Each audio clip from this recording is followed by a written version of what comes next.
እዛ ታግተው ቤተሰብ ገንዘብ የሚጠይቀው እዚህ ባሉ ደላላዎች አዲስ አበባ በተቀመጡ ሲሆን ገንዘቡም ገቢ የሚደረገው እዚህ ባሉ ደላላዎች አካውንታቸው ነው።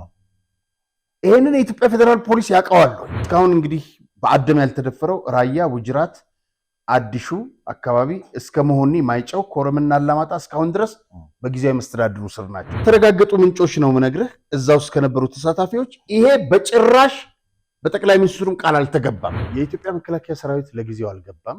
ይህን ከአንድ ከፍተኛ የጦር አዛዥ አረጋግጫለሁኝ። አልገባም ማለት ግን አስፈላጊ ሆኖ ሲገኝ አይገባም ማለት አይደለም። ሰውም በገጀራም በዱላም በድንጋይም የሚመጣውን ኃይል ለመከላከል ቆርጦ ተነስቷል። አሁን እነዚህ ሰዎች በጣም ጨፍን ሆነው እነ ምግበን ይደግፉ የነበሩ ሰዎች ዛሬ ማጋለጥ ላይ መሰማራታቸው ልናደንቃቸው ይገባል። የትላንቱን ስህተት አንደግምም። አንድ ሰው አንድ አዛዥ መጥቶ ወንድምህን ግደል እዚህ አካባቢ ላይ መጀመሪያ ራሱን ነው ግንባሩን የምለው፣ አልገልም። ሮቤት ከምነግርህ በላይ ከምትገምተው በላይ ማንም ከሚገምተው በላይ በተለያየ ሶስት አቅጣጫ በሺ የሚቆጠር ወጣት በ10 ሺህ የሚቆጠር ወጣት ነፃ መሬትን እየተቀላቀለ የነዛ የታጋቾቹን ድምፅ ቪዲዮ እየተቀረጸ ለነዚህ ደላሎች ይላክና ደላሎቹ ለቤተሰብ ያሳያሉ። ደላሎቹ ለቤተሰብ አሳይተው ይሄንን ነገር ለመንግስት ለጸጥታ አካል ያስፈራሯቸዋል። ይፋ ብታደርጉ ሰውየው ይቀላል፣ ይበጣጠሳል፣ ይታረዳል፣ ይሰቃያል ይሏቸው።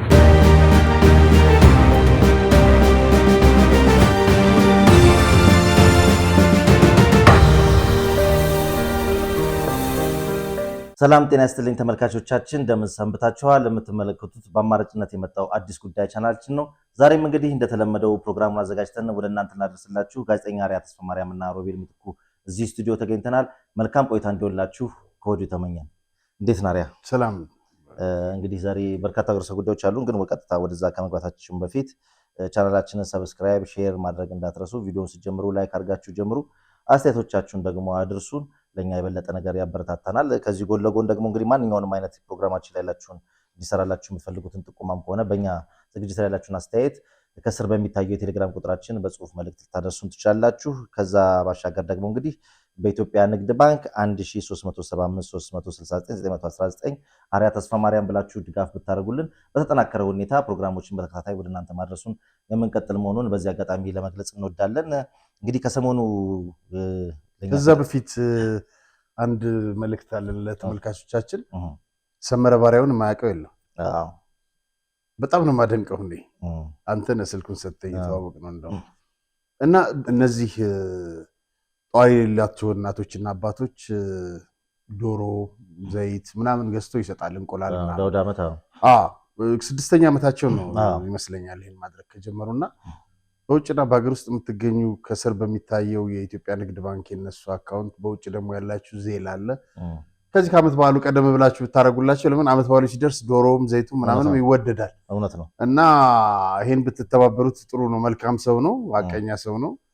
ስለዚህ ይሄን እንድታደርጉ በሀገር ውስጥም በውጭም ያላችሁ ኢትዮጵያውያን። በዚሁ አጋጣሚ አዲስ ጉዳይ የኛ ተከታታዮች ደግሞ የኛ ቤተሰቦች እንደዚሁ በእንደዚህ አይነት የበጎ አድራጎት ላይ እንድትሳተፉ ነው። የትንሳኤ ስጦታ ጧሪ የሌላቸው እናቶችና አባቶች ይላል። የአቅማችሁን እርዱና ተመረቁ ነው። የንግድ ባንክ አካውንቱን ለማስታወስ ያህል ግን 1447595338 የኢትዮጵያ ንግድ ባንክ ነው። 1447595838 ላይ ድጋፍ ብታደርጉ እንግዲህ ከቻላችሁ እንቁላሉንም ዘይቱንም ዶሮንም ካልቻላችሁ ደግሞ አንዱን ነገር ድጋፍ አድርጋችሁ ከሌሎች ብዙ ኢትዮጵያውያን ደጋግ ወንድም እናቶቻችን ጋር በመሆን እነዚህ የተቸገሩ እናትና አባቶቻችን በዓልን በደስታ እንዲያሳልፉ የበኩላችሁን ድጋፍ እንድታደርጉ ነው። እነሰመረንም በዚህ አጋጣሚ ለሚያደርጉት ነገር ክብረት ይስጥልን ለማለት እንወዳለን። ወደ ዋናው ርዕሰ ጉዳይ ከመግባታችን በፊት እንደማሟሟቂያ የምናነሳቸው ነገሮች አሉ። ከዛ በፊት እንግዲህ አንድ አስተያየት መጥቶልናል። አንድ ወንድማችን ያደረሰን ነው። አርያ እና ሮቤል ወንድሞቼ፣ አንድ ነገር ግራ ገብት ብሎኛል። የሚመለከተውን አካል ማብራሪያ ጠይቃችሁ ለኔና በእንዲህ አይነት ግራ የተጋባ ወገኖቼ መፍትሄ እንድትሆኑን በእግዚአብሔር ስም ጠይቃለሁ። ይሄውም እንደሚታወቀው ቴሌ 10% የሚሆን የድርጅቱን ካፒታል አክሲዮን ለሽያጭ አቅርቦ ነበር። እኔም እንደማንኛውም ኢትዮጵያዊ የተወሰነ አክሲዮን ከገዛው ከ3 ወር በላይ ሆነኝ። ነገር ግን እስከዛሬ ድረስ ሲስተም ላይ ምንም አይነት እንቅስቃሴ የለም። ግልጽ ለማድረግ የከፈልኩት ገንዘብ አፕሩቭ አልተደረገም ወይም የከፈልኩት ገንዘብ ተመላሽ አልሆነልኝም። እባካችሁ አጣሩኝ፣ እኔ ይህን ጻፍኩላችሁ እንጂ እንደኔ መልስ ያጡ ብዙዎች ናቸው። ጌታሁን ነኝ ከአዲስ አበባ ይላል። እንግዲህ እንዲህ አይነት ነገር ተደጋገመ። ለዛም ነው እኛ ያቀረብነው። አዎ ከዚህ ከቴሌኮሙኒኬሽን እንትን የገዙ ናቸው ይመስላል አክሲዮን። አሁን እንደዚህ አይነት ነገሮች ይመጣሉ። መልስ ካለው ኢትዮጵያ ቴሌኮሙኒኬሽን የሚያሳውቅ ጥሩ ነው። እንግዲህ ስፖንሰር በተለይ ደግሞ ድርጅቱ ስፖንሰር የሚያደርጋቸው ፕሮግራሞች ላይ እኮ እንዲህ አይነት ጥያቄዎችን በዛው አጋጣሚ መግለጽ ይችላል። እንደ ማስታወቂያ እንኳን ሆን ተብሎ ለዚህ ነገር ባይሰራም ኢትዮ ቴሌኮም ስፖንሰር የሚያደርጋቸው ፕሮግራሞች ላይ እንዲህ አይነት ነገሮች አሉ ብሎ እንደ ጥቁማ ማድረስና ምላሽ በዛው በጣም መስጠት ይቻላል። ወደኛም ደግሞ ከመጣ ምላሹ ያለውን ዝርዝር በቀጣይ ፕሮግራማችን ለማስተናገድ ዝግጁ ነን። እዚህ ፊት ለፊታችን እንግዲህ እንደምናየው ከኢትዮጵያ ብሔራዊ ቡድን ጋር በተያያዘ ዶክተር አሸብር የሰጡት አስተያየት አለ። አፍሪካ ለመጀመሪያ ጊዜ የምታዘጋጀው የዓለም የወጣቶች ኦሎምፒክ አለ። ከዓመት ባልበለጠ ጊዜ ውስጥ የሚዘጋጅ ይህም ብዙ ድጋፍ ያስፈልገዋል፣ ብዙ ስራ ያስፈልገዋል። ጀግኖች አትሌቶቻችን በስፋት መዘጋጀት ይኖርባቸዋል። የኢትዮጵያ ኦሎምፒክ ኮሚቴ እና የኢትዮጵያ አትሌቲክስ ፌዴሬሽን ከምን ጊዜውም በበለጠ ተገናኝተን ተጠናክረን መስራት ይኖርብናል። የሚፈጠሩ ሽኩቻዎች ለሀገር አይጠቅሙም፣ ግጭቶች ለሀገር አይጠቅሙም። በተለይ ውድድር በሚቀርብበት ሰዓት ጩኸት በየሚዲያው ስፖርቱን፣ አትሌቱን ይጎዳል፣ ስነ ልቦናውን ይጎዳል እና አይጠቅሙም። በተለይ ሚዲያን መለመን የምፈልገው ማህበር አላቸው። አመራሩ እንደፈለጋችሁ መሳደብ ችግር የለውም፣ ግን አትሌቶች አካባቢ የሚፈጠረው ነገር ሞራል በጣም ከባድ ነው። ሞራል ይሰብራል፣ ስነ ልቦና ያጎላል። ያን ጊዜ በማህበራችሁ ደረጃ መተላለፍ ያለበትን በማህበር ደረጃ ብትለዩና አሁን በተለይ በቅርቡ የኢትዮጵያ ብሔራዊ እግር ኳስ ቡድን በሄደበት ሰዓት የተደረገው አይነት ነገር በእውነት አይገባም። ለኢትዮጵያ ልጆቻችን ከአብራካችን የወጡ ናቸው። የሰጠናቸውን ነው ይዘው እየሄዱ ያለው። የደከምንባቸው ወይ ምን ያክል እንደሰራን በዚያ ልክ ነው መገመት ያለበትና እያንዳንዱ ሀገር በልጆቹን እንወከለው፣ በአበቃውን እንወከለው። ያን ጊዜ ችግሩ የራሳችንን ነው፣ ውጤቱም የራሳችን ነው። በዚህን ጊዜ ብሔራዊ ቡድኑ ካልተጫወተ ነው የሚያሸንፈው የሚል አይነት ንግግር በእውነት ቅስም ሰባሪ አስፈላጊ ማለት ነው። እንደዚህ አይነት ነገሮች መቆምም ይኖርባቸዋል። ስለዚህ እንግዲህ የዶክተር አወዛጋቢው የኢትዮጵያ ኦሎምፒክ ፕሬዚዳንት የኢትዮጵያ ኦሎምፒክ ኮሚቴ ፕሬዚዳንት ዶክተር አሸብር ወልደጊዮርጊስ የኢትዮጵያ ብሔራዊ ቡድን በሚመለከት አስተያየት ሲሰጡ በብሔራዊ ቡድን የሚመለከት አስተያየቶች የሚሰጡ አስተያየቶች ገደብ ሊበጅላቸው ይገባል የሚል ሀሳብ ተናግረዋል። እንግዲህ እዚህ ቪዲዮ ላይ እንደምናየው በቻይና ናጂንግ የተሳተፈው እና ድል ያስመዘገበው የኢትዮጵያ አትሌቲክስ ልዑክ ቡድን ለማመስገን በተዘጋጀ መድረክ ላይ ነው እንግዲህ እሳቸው የተናገሩት። የብሔራዊ ቡድኑ ተጫዋቾች ከኛው የወጡ ናቸው፣ እኛ ያስተማርናቸውን የቀሰሙ ናቸው። የምንሰጠው አስተያየት የተጫዋቾችን ስነ ልቦና እንዳይጎዳ ልንጠነቀቅ ይገባል። እያንዳንዱ ሀገር በልጆቹ ነው የሚወከለው፣ ችግሩ የራሳችንም ጭምር ነው፣ ውጤቱም የራሳችን ነው። ብሔራዊ ቡድኑ ካልተጫወተ ነው የሚያሸነፍ የሚለው ንግግር በእውነት ቅስም ሰባሪ ነው። እንደዚህ ያሉ ነገሮች መቆም ይገባቸዋል ሲሉ ተደምጠዋል። እንግዲህ አትናገሩ ነው፣ መተቸት የለባቸውም ነው። አመራሮች ይተቹ፣ ተጫዋቾቹ አሸብር ክስ ላይ ናቸው ያሉት። እንትንም ተከሷል። ባለፈው አንድ ደብዳቤ እንደውም ልኬልህ ነበር። ምንድነው ባህልና ስፖርትም በእነ ኃይሌ ገብረስላሴ እና አንተች ማለት እኔ እቺ ውጤት ስትመጣ ብቅ የሚላት ነገር ነው እኮ የሚገርመኝ። አሁን ይህንን ውጤት የእሱ ውጤት አይደለም። የኢትዮጵያ አትሌቲክ ፌዴሬሽን ታች ያሉ አሰልጣኞችና አመራሮች ሰርተው ያመጧት ውጤት ነች እና ገጠመለት። ጅቡቲን ደግሞ 6-1 አሁን ጅቡቲ እንደው ብሔራዊ ቡድን ሆኖ የልጆቹን ሞራል ለመንካት አይደለም፣ ግን ሞራል የሚባል ነገር ከውጤት ጋር ስታየው ነው። ምክንያቱም ማንኛውም ኢትዮጵያዊ ኳስ ይወዳል፣ አትሌቲክስ ይወዳል። አትሌቲክሱን እየገደለ ያለው አሸብር ነው። ምን አለበት ከዚህ መድረክ ገለል ቢል። አሁን እኮ ለተጫዋቾቹ አግዞ እንዳይመስልህ፣ እነሱን አትንኳ አይደለም እኔን አተቹ ነው ነነውር ጌጡ ብሎ እንግዲህ። አዎ ስለዚህ አሁን በሚቀጥለው ኦሎምፒክ አሸብር ይቀጥላል አይቀጥልም?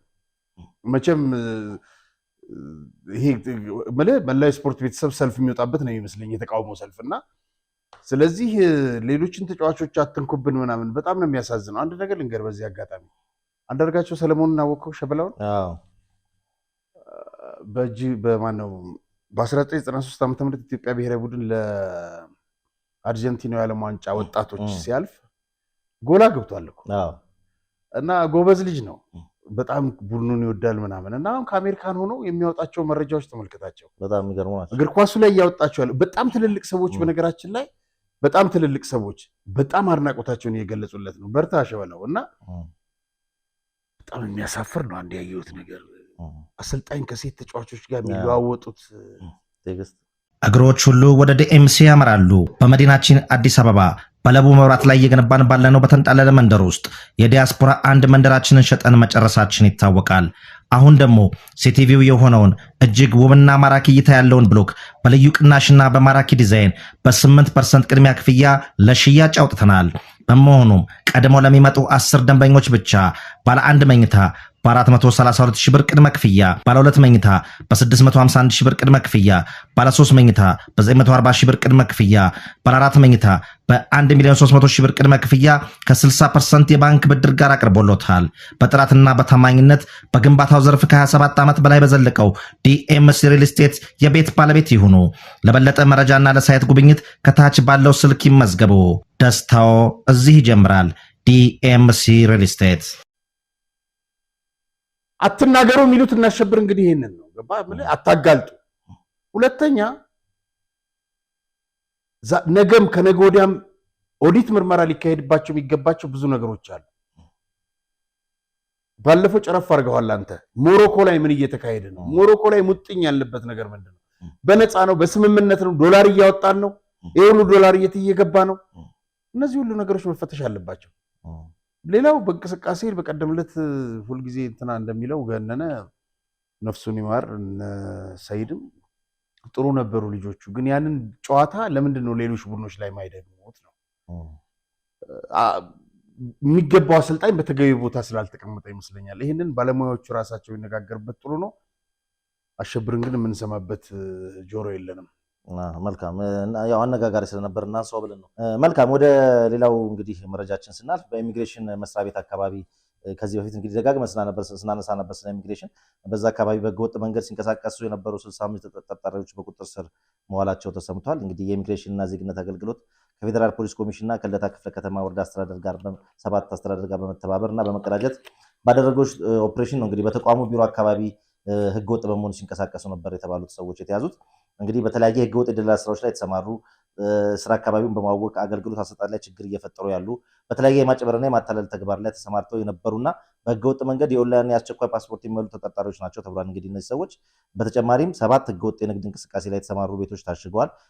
ከተጠርጣሪዎቹ መካከል ደግሞ 25ቱ ሴቶች እንደሆኑ ተሰምቷል። እንግዲህ እነዚህ 65 ሰዎች መያዛቸው ይበል የሚያስብል ቢሆንም እዛ አካባቢ የሚንቀሳቀሱ ናቸው ተብሏል።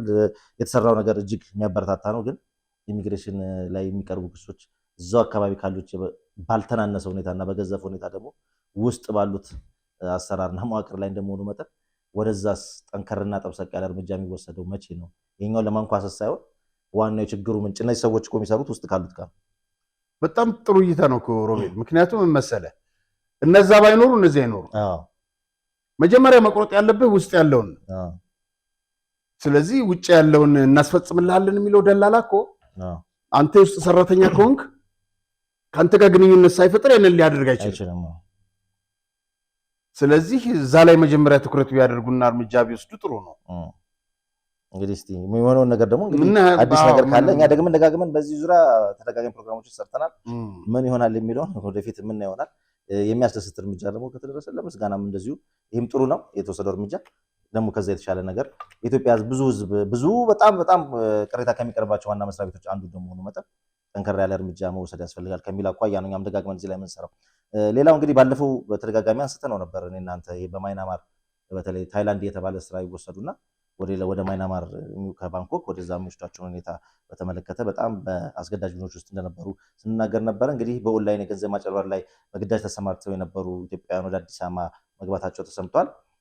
በህገ ወጥ የውጭ ሀገር የስራ ስምሪት አከናዋኞች እንዲሁም ደግሞ በተለያዩ የድንበር አስተላላፊዎችን አማካኝነት ተጨርብረው ከሀገር የወጡና በማይናማር ስካም ሴንተር ውስጥ የቆዩ 14 ኢትዮጵያውያን ነው እንግዲህ ከትናንት በስቲያ ማለዳ አዲስ አበባ የገቡት። በታይላንድና በማይናማር የድንበር አዋሳኝ አካባቢዎች አጭበርባሪዎቹ ባቋቋሟቸው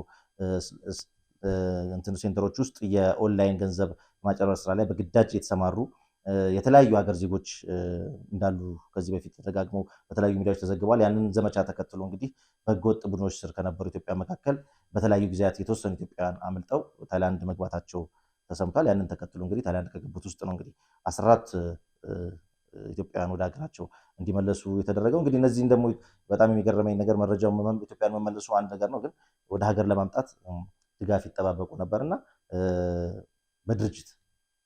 በድርጅት ወጫቸው ተሸፍኖ እንዲመጡ ነው የተደረገውና ለምንድን ነው መንግስት ራሱ እንግዲህ ዜጎች ናቸው ለምንድን ነው ማያመጣቸው የሚለው ነገር ደግሞ ራሱን የቻለ አንድ አነጋጋሪ ነውና እነዚህ ሰዎች ለማስመጣት በድርጅት ወጪያቸው ተሸፍኖ የሚያስመልሳቸው አካል ወጪ የሚሸፍን ከፍተኛ እንቅስቃሴ ተደርጎ አንድ ሀገር በቀል ድርጅት አመራር ናቸው። እንደውም ሸገር ሬዲዮ ላይ ቀርቦ ሲናገሩ ሰምተናል።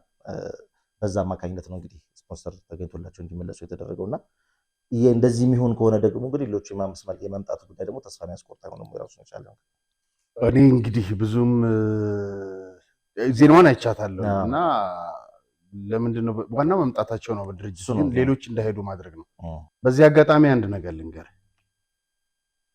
ከኢትዮጵያ ወደ ሶማሌ ወደ ሊቢያ የሚሰደዱ ኢትዮጵያውያን እዛ ይታገታሉ አይደለም? እዛ ታግተው ቤተሰብ ገንዘብ የሚጠይቀው እዚህ ባሉ ደላላዎች አዲስ አበባ በተቀመጡ ሲሆን ገንዘቡም ገቢ የሚደረገው እዚህ ባሉ ደላላዎች አካውንታቸው ነው። ይሄንን የኢትዮጵያ ፌደራል ፖሊስ ያውቀዋል ወይ? በእዚህ ባሉ ደላላዎች አማካኝነት ገንዘቡ ይገባል። በጣም ጭካኔ ነው። የነዛ የታጋቾቹን ድምፅ ቪዲዮ እየተቀረጸ ለነዚህ ደላሎች ይላክና ደላሎቹ ለቤተሰብ ያሳያሉ። ደላሎቹ ለቤተሰብ አሳይተው ይሄንን ነገር ለመንግስት ለጸጥታ አካል ያስፈራሯቸዋል። ይፋ ብታደርጉ ሰውየው ይቀላል፣ ይበጣጠሳል፣ ይታረዳል፣ ይሰቃያል ይሏቸዋል። ብዙ ቤተሰብ ይሄን ሚስጥር አፍኖ ነው ያለው። ይሄን የደረሰባቸውን ሰዎች ከተፈለገም ለኢትዮጵያ ፌደራል ፖሊስ የሰዎቹን ማንነት አካውንታቸውን አጣርተን መስጠት እንችላለን። ስለዚህ እዚሁ አዲስ አበባ አሁን ይሄን ስንናገር ሊቀይሩ ይችላሉ፣ አካውንቱን ምናምኑን ሊቀይሩ ይችላሉ፣ ሌላ ሰው ደግሞ ያዘጋጃሉ።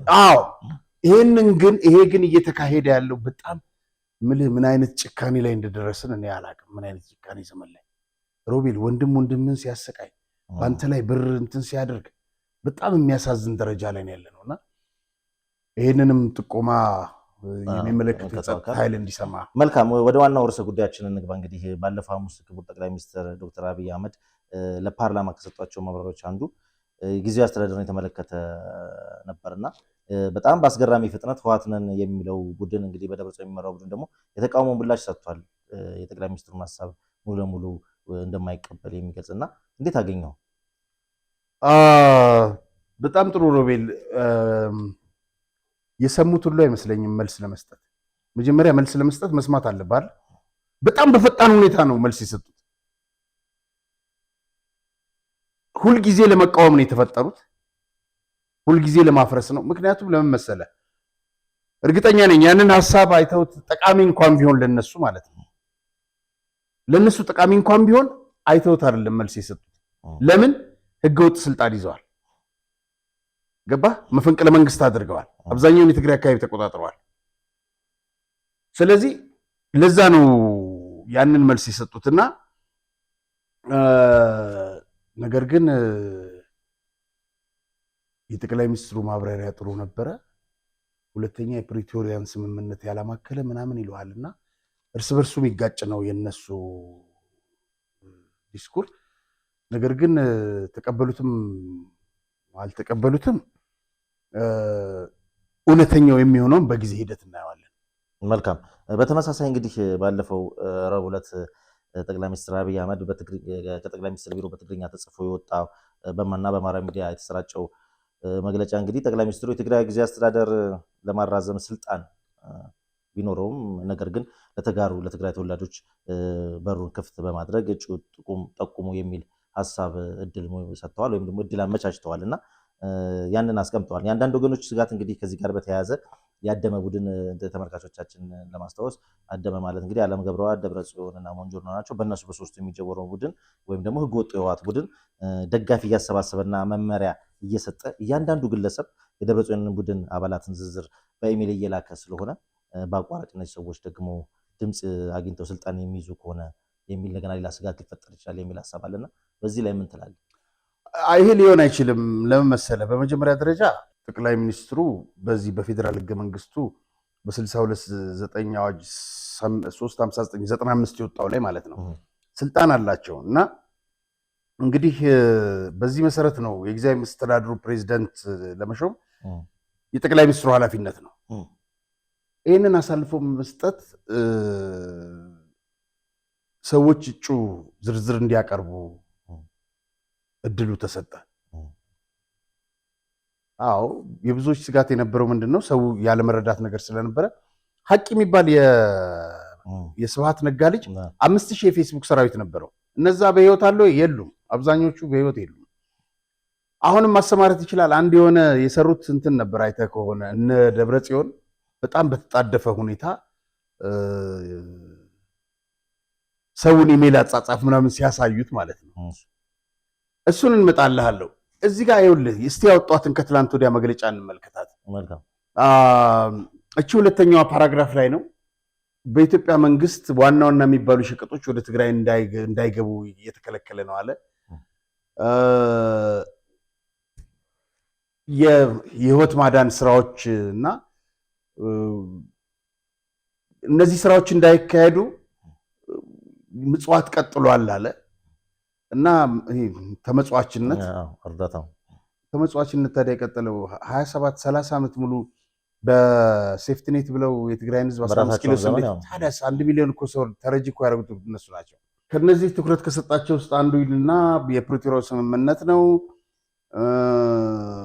ይሄ መቀጣይነት ያለው እንትን መከራና ችግርና በደል ከኢትዮጵያ መንግስት አልተቋረጠም። መንግስት ኢትዮጵያ ክስ ነው ይሄ አጠቃላይ እና በፕሪቶሪያው ስምምነት ምናምን ነው የሚለው እና እሱ ላይ እንግዲህ ካነሰ ወደ እሱ ከመጣን ይሄ ያደመ ቡድን እንግዲህ ጠቅላይ ሚኒስትር ወይም ደግሞ ፌደራል መንግስቱ የፕሪቶሪያው ስምምነት ጥሷል፣ እንደውም ታደሰ ወረደን ፕሬዚዳንት ለማድረግ ጠቅላይ ሚኒስትሩ ተስማምተው ሲያበቁ ክደውናል ሲል ነው እንግዲህ ቃል በቃል የተናገሩትና ምን ትላለህ በዚህ ላይ? በመጀመሪያ ደረጃ የተካደም ቃል የተገባም ነገር የለም። በትላንትናው ዕለት አንድ ከፍተኛ ባለስልጣን አነጋግሬ ነበር። ያሉኝን ቃል በቃል ልንገር። እንደዛ ከሆነ ተክደናል ካሉና እንደገና ታደሰም ትላንት መጣ እያሉ ነው አንዳንድ ሚዲያዎች። ትላንትና ምንድን ነው ያሉት አንዳንድ ሚዲያዎች? ሮቤል ወደዚህ መጥቷል ታደሰ ወረደ ነው። አንደኛ ይሄን መግለጫ ሲያወጡ በታደሰ ወረደ ሊቀን ፕሬዚደንት ሊሆን ተስማምተናል። እንግዲህ እዚህ ውይይት ውስጥ ምናልባት ለሚዲያም ዝግ የነበረ ቢሆንም እያንዳንዱን ውይይቶች መረጃ ለማግኘት ጥረት አድርጌያለሁ። በእያንዳንዱ ስብሰባ ውይይት ላይ ጠቅላይ ሚኒስትሩ በሚመሩት ላይ ከነዛም ከጊዜያዊ መስተዳድሩም ከህወሓትም ከብልጽግናም እየተሳተፉ የነበሩ የሚያነሷቸውን ሀሳቦች አንዳንዶቹን ለማቅረብ ሞክረናል እና ከተረጋገጡ ምንጮች ነው የምነግርህ። እዛ ውስጥ ከነበሩ ተሳታፊዎች ይሄ በጭራሽ በጠቅላይ ሚኒስትሩም ቃል አልተገባም። አንድ በሌላ በኩል ደግሞ ካደን ብለው ትላንት ማታ በትግራይ ያሉ አንዳንድ ሚዲያዎች የነሱ ልሳኖች ታደሰ ወረደ ሹመት ሊያገኝ ወደ አዲስ አበባ ሄደ ብለው ዘግበዋል። እርስ በርሱ አይጋጭም። በቀደም እዚህ ጋር ሲያወጡ መግለጫ ታደሰ ሊሾም ካደን አሉት ጠቅላይ ሚኒስትሩን። ማታ ደግሞ ሊሾም ወደ አዲስ አበባ እየሄደ ነው አሉ። የእርስ በርስ የሚጋጭ ነው እና ታደሰ ወረደ ፕሬዚደንት ይሆናል ተብሎ የተገባ ቃል የለም። ይህን አረጋግጣለሁ ብለውኛል። እዛው የነበረው ከፍተኛ ባለስልጣን የሚከታተሉ ማለት ነው። የንግድ ድርጅት ሲኦ አይነት ስራ አይደለም ይሄ አሉ እና አደመ ብቻውን እገሌ ሾመልኝ እገሌ ውረድልኝ የማለት ስልጣን መብትም የለውም እና የፕሬዝደንት ሹመት በስምምነት ከሆነ ጥሩ፣ ካልሆነ የጠቅላይ ሚኒስትሩ ስልጣን። አደመን የትግራይ ስልጣን ብቸኛ አከፋፋይ ማን አደረገው? በህዝብ የተመረጠ ገዢ ፓርቲ አይደለም። ያደረገው ህገወጥ ምርጫ በፕሪቶሪያው ስምምነት ተሰርዟል። የዛን ጊዜ ያደረጉት ምርጫ ህገወጥ ነው ብለው ተሰርዟል። ህወሓት አሁን ህገወጥ ፓርቲ ነው፣ ምክንያቱም በምርጫ ቦርድም ታግዷል። ይሄ በሌለበት ሁኔታ ታደሰ ይሾምልኝ እከሌ ውረድልኝ ማለት ስልጣንም መብትም የለውም። ስለዚህ እያጨበረበሩ ያሉት ነገር ዛሬ እናጋልጠዋለን። ለታደሰ ቃል አልተገባም፣ ታደሰ ይሾም ተብሎ አልተጠራም። መልካም እንግዲህ የጠቅላይ ሚኒስትር ጽሕፈት ቤት እጩ ጥቆማ ከሰበሰበ በኋላ እንግዲህ የድምፅ ብልጫ ያላቸው ነው የሚመርጠው ወይስ እንዴት ነው የሚለው ነገር ራሱ አለ ወይስ ደግሞ እጩዎች ከተመረጡ በኋላ ደግሞ እንደገና ለነዛ ላይ ደግሞ ሌላ ምርጫ ሊካሄድ ይችላል የሚል ሀሳብ አለ? እንደሱ አይደለም። እንደው ከትግራይ ተወላጆችስ እንደው ለነማን በብዛት ድምፅ እንደሰጠው እንደሆነ ወይም ደግሞ ማወቅ መገመት ይቻላል? እንደው በዛ አካባቢ መረጃ ይኖራል ብዬ ስለማስብ። ጥሩ የኢሜይሉ ባለቤት እኔ አይደለሁም፣ እዛ ጠቅላይ ሚኒስትር ጽሕፈት ቤት ነው። ግን እንግዲህ በሳቸው ፔጅ ላይ እየተሰጠ ካለው ድምፅ ነው ማየት የሚቻለው። ዋናው ነጥብ ምን መሰለ፣ የጠቅላይ ሚኒስትር ቢሮ ይሄንን ዳታ ወይም ድምፅ የሚሰበስበው እጩ ቆጥሮ በኢሜይሉ ላይ እጩ ቆጥሮ ፕሬዚደንት ከሌ ምክትል ለማድረግ አይደለም። ማን የተሻለ ተደማጭነት አለው እንጂ ኦፒኒየን ነው፣ የሰውን ሀሳብ ለመስማት እና ከነዛ ውስጥ የራሱን ይወስዳል እንጂ እከሌ እነሱ አሁን አሰልፈው በኢሜይል ስለላኩ ምናምን። በነገራችን ላይ በአብዛኛው ያየሁት ነገር ያደመ ቡድን ስም አልነበረም። ኦልሞስት ከብዙ ሺህ እንትኖች ጥቆማ ሰጪዎች ቅድም እንዳልከው አብዛኞቹ ጌታቸው ረዳ ይቀጥል የሚሉ አሉ፣ በብዛት ጻድቃንም የሚሉ አሉ፣ አትክልት ኃይለ ሥላሴ የሚሉ አሉ፣ የቀድሞ ከንቲባ አብርሃም በላይ የሚሉ አሉ፣ ዶክተር አብርሃም በላይ እንትናም ዛዲግን የሚሉ አሉ፣ ነብዩ ስሁልን የሚሉ አሉ። ጥሩ ጥቆማዎች ናቸው እንግዲህ እና ግን የሚገርምህ ነገር እውነት ለመናገር አንድ አላየሁም እኔ ደብረጽዮን ምናምን የሚል ይሄ እንግዲህ በትግራይ ውስጥ እንዲህ ምን ያክል እንደተተፉ ነው የሚያሳየው። እነሱም ይህን ስለፈሩ ነው። ገባ? ምርጫን ይፈሯታል። አየህ አሁን እንግዲህ ምርጫ ቢሆንና እንግዲህ ስልጣን አላቸው ጠቅላይ ሚኒስትሩ አለ፣ ወደዛ የተላከ ነገር ምን ያስፈራሃል? ማጭበርበር ልማዳቸው ስለሆነ እንጭበረብራለን ብለው ነው የፈሩት። ግን ምርጫ አይደለም፣ ያ የህዝብ ኦፒኒየን ነው እና ያለው እንደዛ ነው። እንግዲህ ክቡር ጠቅላይ ሚኒስትሩም በዚህ ላይ ጠንካራ ውሳኔ ያሳልፋሉ ብሎ ከትግራይ ያገኟቸው መረጃዎች ወይም ጥቆማና አስተያየቶች ምንድነው የተሻለ ሰው ይመድባሉ በሚል እየተጠበቀ ነው። ጌታቸው ይቀጥላል የሚሉ ጭምጭምታዎች አሉ። ይሆናል አይሆንም ጊዜውን ደርሶ የምናየው ነው። ይፋ ይደረጋል በቅርቡ። ግን አዳዲስ ሰዎች እንደሚካተቱ መረጃዎች እየወጡ ነው። በጥባጮችን በዛው ልክ ይወገዳሉ። ስለዚህ የትግራይ መስተዳድር ተስተካክሎ የሚሄድ ይመስለኛል።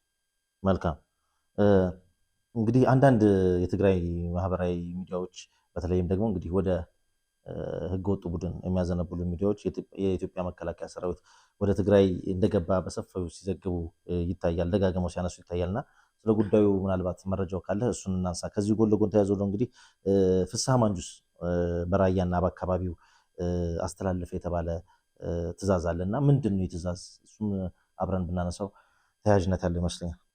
በጣም ጥሩ። የኢትዮጵያ መከላከያ ሰራዊት ለጊዜው አልገባም። ይህን ከአንድ ከፍተኛ የጦር አዛዥ አረጋግጫለሁኝ። አልገባም ማለት ግን አስፈላጊ ሆኖ ሲገኝ አይገባም ማለት አይደለም። በሂደት የሚገባበት ሁኔታ ሊኖር ይችላል። ሌላው በዚህ በራያ ያልከኝ ፍስሐ ማንጁስ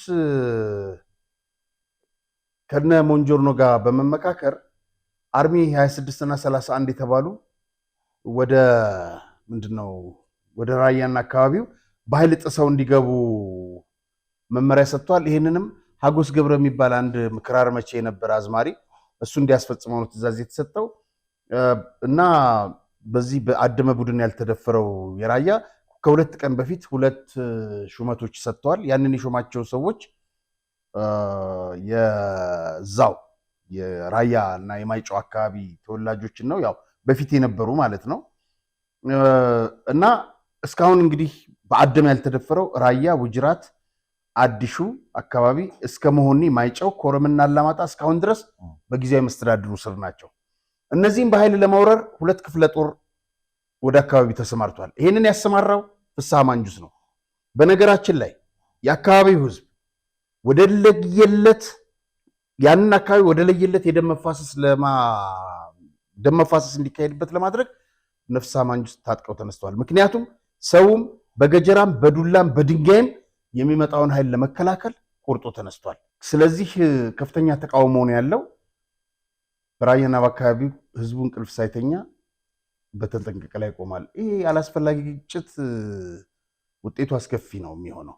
ይሄ ቢታሰብበት ጥሩ ነው። መልካም። ከቀናት በፊት እንግዲህ ጦርነት ጠማቂ የሚባለው ምግበ ኃይሌ የሚመራው ሰራዊት የሆነ ነገር ገጥሞታል። እንግዲህ ምንድን ነው የገጠመው የሚለውን ተመልካቾቻችን ይስሙት። እንግዲህ በተያያዘ ደግሞ እንግዲህ ምግበ በትግርኛ የተናገረው አንድ ቪዲዮ አለ። እሱን እየሰማን ለተመልካቾቻችን ተረጉምልናል። እናንተ በኃይል አትገዙንም ብለን ሌት ተቀን ታገልን።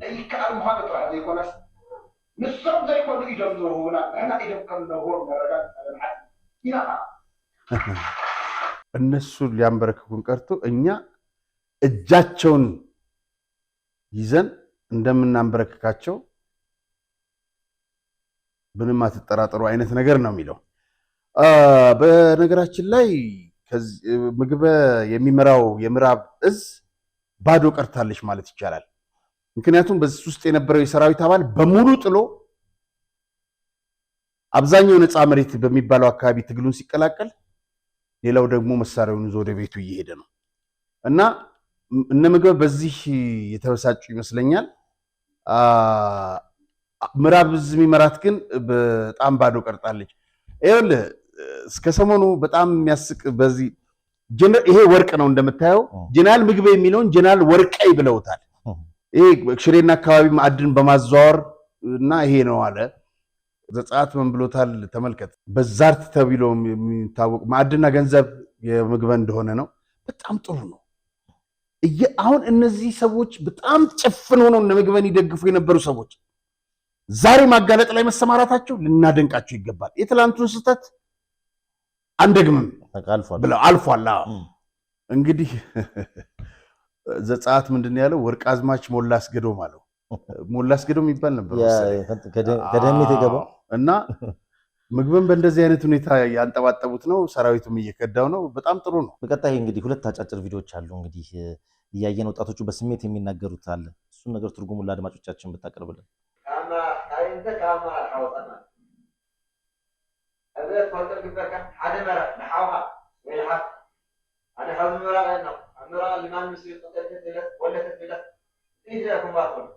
ይኸውልህ እኔ ያለሁት አሁን በምብራቅ አካባቢ ነው። መሳሪያ ታጣቂ ነው፣ ወታደር ነው፣ የቲዲኤፍ ማለት ነው። አንድ ሰው አንድ አዛዥ መጥቶ ወንድምህን ግደል እዚህ አካባቢ ላይ መጀመሪያ ራሱን ነው ግንባሩን የምለው፣ አልገልም።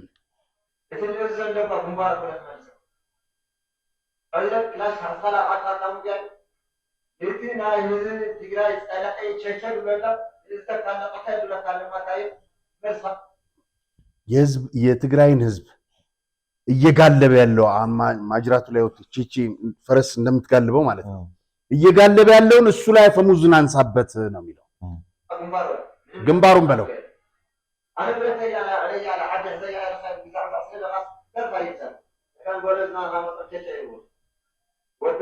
ይኸውልህ ወደ እንትንም ይዘው ብትሄድ መጥተው ተከትለው ቺቺ ነው የሚሉ የሚጋልቡ።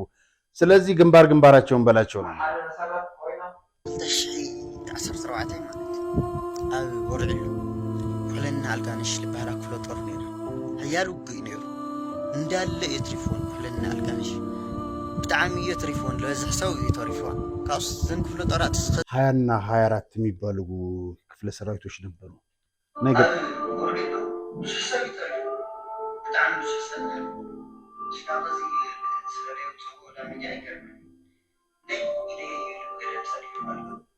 እስካሁን ሚዲያ ላይ ለምን እንዳላወጡት አላውቅም። የሆነች ቦታ አስጠራት ስሟንና እዛ ላይ እጄን አልሰጥም እያለ ትልቅ በረሃ ነው መሳሪያ እያለው ወደ እየዘለለ እየገባ ነበር የሚሞት የነበረው። ጠላት መጣብኝ እያለ ወጣቱ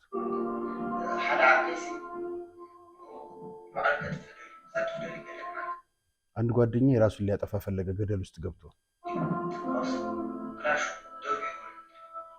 ክላሹን ጣለው።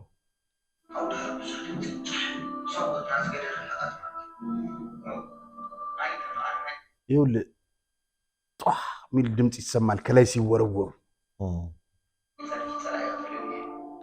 እኔ ከላይ ከመወረወር ጠላት ይግደለኝ ብያለሁኝ። ሁሉም እያየ አይናችን እያየ ገቡ። በጣም ብዙ ናቸው የገቡት። በጣም ብዙ ቁስለኞች ነው።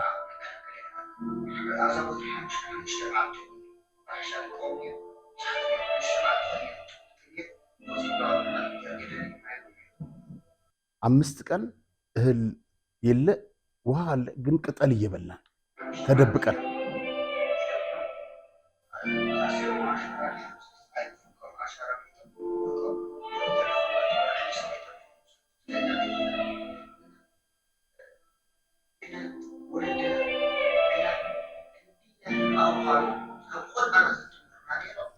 በጣም ደስ የሚለው መልእክት ላይ መጣሁ። ይሄ ልጅ ወላጆቻችን ጦርነት አስከፊ መሆኑን ከልጅነታችን ቢያስተምሩን ጥሩ ነበረ።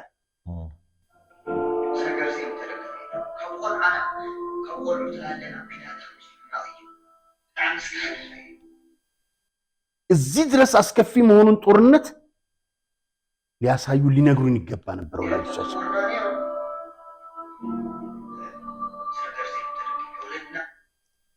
እኛን ደግመውም ነበር ይህንን ነገር ወላጆቻችን የሚያስተምሩ ጀግና፣ ጥይት የማይበግርህ ሁሌ የምንለው ተጋይ እንደሚዘፍኑት እንዴት አስከፊ መጥፎ መሆኑን ቢነግሩን ኖሮ ግን ይሄ ነገር አልተደገመም።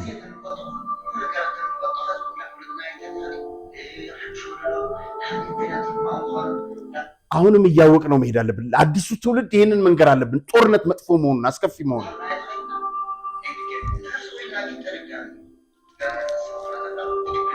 ካልተናገርን ግን አሁንም እየተደገመ ነው የሚሄደው። የጦርነትን አስከፊ እየተናገር መሄድ አለብን። ይሄንን ይመስላልና በጣም ጥሩ መልእክት ነው። በጣም ደስ የሚል መልእክት ነው ሁለቱም ወጣቶች ያስተላለፉት። እንግዲህ የአዲግራት ክንተባን ጨምሮ ሌሎች ጊዜ አስተዳደር አባላት የት ነው የሄዱት የሚለው ነገር እንግዲህ ያነጋገረን የሚገኘው ያሉበት ሁኔታ ይታወቃል ወይ? ከዚህ ጋር ተያይዞ እንግዲህ በትናንትናው ዕለት ደግሞ ባዲ ጉዱም የተፈጠረው ምንድን ነው? ይሄ ልጅ ኢንጂነር ነው ታስታውሳለህ? ሊገሉት ሞክረው ነበረ። ኢንጂነር ሰለሞን ትኩ ይባላል። የአዲግራት ከንቲባ ነው። እሱን ጨምሮ በጣም በሚገርም በሚያስፈራ ሁኔታ ነፃ መሬት በሚባል ለጊዜው ስሙን አንጠቅሰውም መሳሪያ ይዘው ለትግል ወደ ጫካ እየገቡ ነው። ከንቲባውም ወደ ጫካ ገብቷል። በጣም የሚያሳዝን እንግዲህ እነዚህ ልጆች ለመብታቸው ለነፃነታቸው ይሄን ያክል ዋጋ ለመክፈል ያደመን ቡድን ለመጋፈጥ መሳሪያ አንስተዋል። እኔ መቼም ቢሆን አቋሜን አልቀይርም።